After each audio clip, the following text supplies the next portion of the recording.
Ας δούμε πώς θα μας επηρεάσει η δακτυλιοειδής έκλειψη ηλίου που γίνεται στις 2 Οκτωβρίου, 10 παρά 11 λεπτά το βράδυ, στις 10 μοίρες και 3 λεπτά του Ζυγού. Καταρχάς θα επηρεάσει τα ζώδια του παρορμητικού σταυρού, δηλαδή κρύους, Ζυγούς, Καρκίνους, εγώκερους, όχι φυσικά όλους, αυτούς που έχουν γεννηθεί προς το τέλος του πρώτου δεκαημέρου έως λίγο μετά τα μέσα του δεύτερου δεκαημέρου. Όμως, εξίσου σημαντική θα είναι και η αστρική εκδοχή της έκλειψης που θα επηρεάσει τα ζώδια του μεταβλητού σταυρού, δηλαδή Διδύμους, Τοξότες, Παρθένους και Ιχθύς, πάλι όχι όλους, αυτούς που έχουν γεννηθεί λίγο πριν τα μέσα του δεύτερου δεκαημέρου έως λίγο μετά τις αρχές του τρίτου δεκαημέρου. Θα είναι λίγο μεγαλύτερο το εύρος της επιρροής αυτής της έκλειψης εξαιτίας της παρουσίας, της δυσαρμονικής παρουσίας του Άρη από τον Καρκίνο.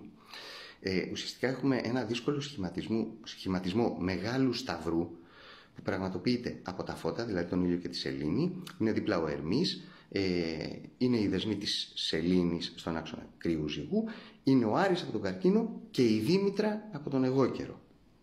Η Δήμητρα παίζει μεγάλο ρόλο γιατί καταρχάς το θέμα της έκλειψης, το θέμα του ζωδίου του Ζυγού είναι οι σχέσεις και η διπλωματία κατ' επέκταση. Τα ίδια θέματα πραγματεύεται και η Δήμητρα. Έχει στενή σχέση με το ζώδιο, άρα είναι ενισχυτική η συμμετοχή της. Άρα αυτά τα θέματα μπαίνουν στο τραπέζι και αυτά πρέπει να διαπραγματευτούμε. Ναι, αλλά η παρουσία του Άρη βάζει προβλήματα. Θέλουμε να χτίσουμε γέφυρες προς τους άλλους, αλλά κάποιος σαμποτάρει την κατάσταση. Με αποτέλεσμα να δεχόμαστε ενδεχομένως κάποιες επιθέσεις εξωτερικές, να λειτουργούμε ετεροχρονισμένα, εκεί που πρέπει να αμυνθούμε κάνουμε επίθεση, εκεί που πρέπει να επιτεθούμε αμυνόμαστε, έτσι, και γίνεται αρκετά προβληματική η κατάσταση λόγω των ανεξέλεγκτων συναισθημάτων που δημιουργεί ο Άρης από τον Καρκίνο.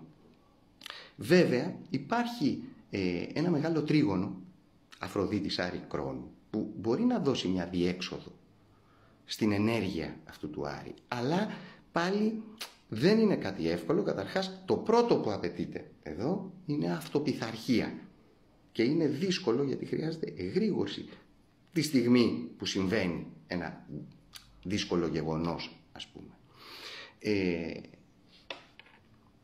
Ενδιαφέρον μεγάλο έχουν και οι αποτυπώσεις, οι προβολές των πλανητών πάνω στη Γη, γιατί πιάνουν αρκετές περιοχές, έτσι. Και εδώ μπαίνει και το θέμα της διπλωματίας που λέγαμε πριν. Βέβαια η διπλωματία ισχύει και σε προσωπικό επίπεδο, όχι απλά διακρατικό. Τελικά στη διπλωματία αυτό που υπερισχύει είναι το δίκαιο του ισχυρότερου και κάποιες φορές το λόγο έχουν και τα όπλα, εντός ή εκτός εισαγωγικών. Αυτό ας το έχουμε στο νου μας. Λοιπόν, οι αποτυπώσεις των πλανητών, του Άρη βασικά, έτσι, η αποτύπωση του Άρη, η προβολή του Άρη πάνω στη Γη περνάει πάνω από το Μεξικό, τη Γουατεμάλα, τη Φλόριντα, την Ουάσιγκτον, τη Νέα Υόρκη, την Ινδία και το Πακιστάν. Ήδη είδαμε τι έγινε στη Φλόριντα με τον κυκλώνα, έτσι. Επίσης υπάρχουν και οι προβολές του Κρόνου και της Δήμητρας που περνάνε πάνω από την Τεχεράνη και όλες τις προηγούμενες φορές που είχαμε το ίδιο φαινόμενο σε άλλες εκλήψεις, οι νέες σελήνες ή πανσελήνους, είδαμε τι έγινε, είδαμε τα χτυπήματα του Ιράν, του Ισραήλ στο Ιράν, έτσι. Και οπωσδήποτε θα έχουμε και τώρα παρόμοια φαινόμενα.